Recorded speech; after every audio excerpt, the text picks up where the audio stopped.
No, not at all.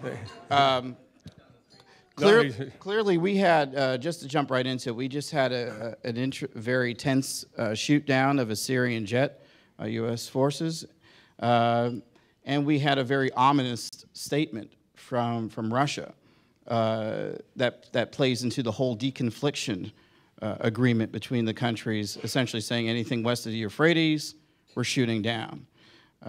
What's your reaction to that? Are there any developments? Do you have any updates on where that stands, or is deconfliction gone? I mean, what's the latest, sir? First of all, we've worked very hard on deconfliction, and it's important to point out why. For the last 8 months, we worked on deconfliction with the Russian Federation and pro-regime forces through the Russians. The purpose was to make sure that our air crews were safe, to make sure our personnel on the ground were safe, and to make sure we could prosecute the Defeat ISIS campaign in Syria, which is the reason why we're in Syria. That has worked very well over the past 8 months, and we have worked through a number of issues with the Russian Federation. We have an effective link between our Air Operations Center in Qatar and the Russian Federation on the ground in Syria. That link is still ongoing here this morning. When I left the building this morning, we're still been communicating over the last few hours.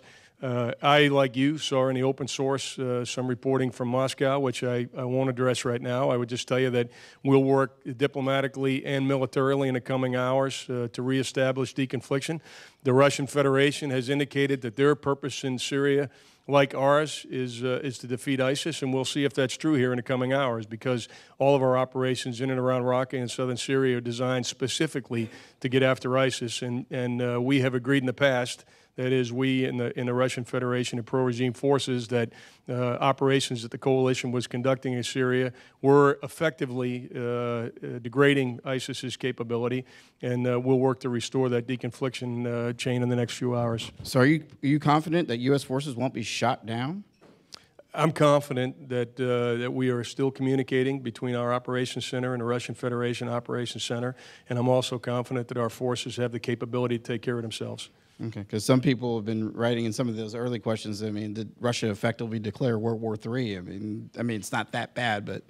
Yeah, honestly, Jeff, I think the worst thing any of us could do right now would be, address this thing with hyperbole.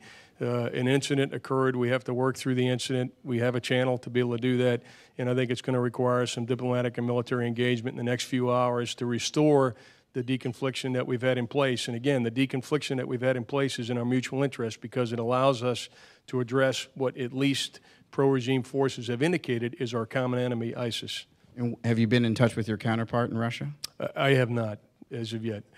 This morning. Mm-hmm. I have met with my Russian counterpart twice this year, and we've communicated maybe another 5 or 6 times.